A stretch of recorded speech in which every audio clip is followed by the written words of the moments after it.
India Pak ബോർഡറിൽ ആദ്യമായി എത്തുന്ന ഒരു സൈക്കിൾ യാത്രികൻ എന്നതിലുപരി ആദ്യമായി എത്തുന്ന ഒരു നായ്ക്കുട്ടിയായിട്ട് കുഞ്ഞി ഇതാ എൻ്റെ കൂടെയുണ്ട്. അപ്പോൾ ഞങ്ങൾ പാറിപ്പറക്കുന്ന ദേശീയ പതാകയ്ക്ക് അടിയിൽ നമ്മളൊന്നാണെന്നുള്ള ബോധത്തോടുകൂടി നമ്മൾ യാത്ര ചെയ്തുകൊണ്ടിരിക്കുകയാണ്. അപ്പോൾ ശരി, ഈ നീണ്ടു തുറന്ന് കിടക്കുന്ന റോഡിലൂടെ നമ്മൾ കുറച്ച് ദൂരം കൂടി ചെന്ന് കഴിഞ്ഞാൽ ഇൻഡോ പാക് ബോർഡറിലേക്ക് എത്തുകയാണ്. 2-3 കിലോമീറ്ററുകൾ കഴിഞ്ഞാൽ നമ്മൾ പാക് ബോർഡറിലേക്ക് എത്തുകയാണ്.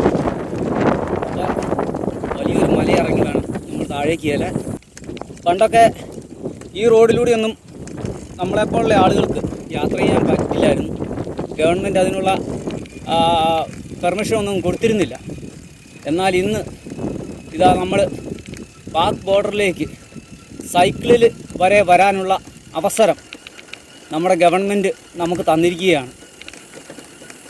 അങ്ങോട്ടേക്കെല്ലാം BROയുടെ റോഡുകൾ ധാരാളമുണ്ട്. ഇതുപോലത്തെ റോഡുകളാണ്.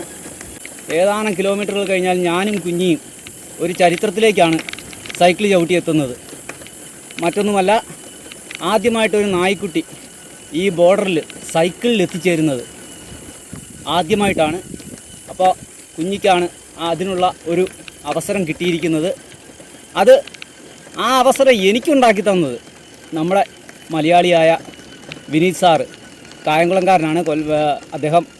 അദ്ദേഹമാണ് ഇന്ന് പെർമിഷൻ പേപ്പറെല്ലാം റെഡിയാക്കി എനിക്ക് 4 വീലല്ലാതെ മറ്റൊരു വാഹനവും ഇങ്ങോട്ട് കടത്തിവിടാത്ത സാഹചര്യത്തിൽ, ബൈക്ക് റൈഡേഴ്സിനെ പോലും കടത്തിവിടാത്ത സാഹചര്യത്തിൽ എന്നെ ഈ 20 കിലോമീറ്റർ മരുഭൂമിക്കുള്ളിലൂടെ കടന്നു വരാനുള്ള ഒരവസരം എനിക്കുണ്ടാക്കി തന്നത്.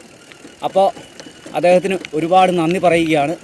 അപ്പോഴത്തെ നമ്മൾ ഇൻഡോ പാക് ബോർഡർ ജയ്സൽമീറിലെത്തിയിരിക്കുകയാണ്. അങ്ങനെ വളരെ കാലത്തെ ഒരാഗ്രഹം നമ്മൾ സാധിച്ചിരിക്കുകയാണ്. കുഞ്ഞിയും സൈക്കിളും തേണ്ടിയിരിക്കുന്നത് കേട്ടോ. ഇനി അങ്ങോട്ടൊരു 300 മീറ്ററേ ഉള്ളൂ പാകിസ്ഥാൻ്റെ ബോർഡറിലേക്ക്. ആ അകലെ കാണുന്ന ബ്ലാക്ക് കളറിലുള്ള ആ ഒരു ഗേറ്റാണ് പാകിസ്ഥാൻ ബോർഡർ. അതിനുശേഷമാണ് നമുക്ക് നോമാൻസ് ഏരിയ വരുന്നത്. അപ്പോൾ 0 പോയിൻറ്റിനടുത്താണ് നമ്മളിപ്പോൾ നിൽക്കുന്നത്. ഒരു 300 മീറ്ററേ ഉള്ളൂ ആ 0 പോയിൻറ്റിലേക്ക്. അപ്പോൾ ശരി, നമ്മൾ നേരെ 0 പോയിൻറ്റിലേക്ക്. ഇതാ പാകിസ്ഥാനിലേക്കും ഇന്ത്യയിലേക്കുമുള്ള ആരോ മാർക്ക് നമുക്ക് കാണാൻ പറ്റും. അപ്പോഴത്തെ ഇവിടെ രാജസ്ഥാനിൽ നിന്നുള്ള കുറേ ആളുകളെ നമുക്ക് പരിചയപ്പെടാൻ പറ്റി.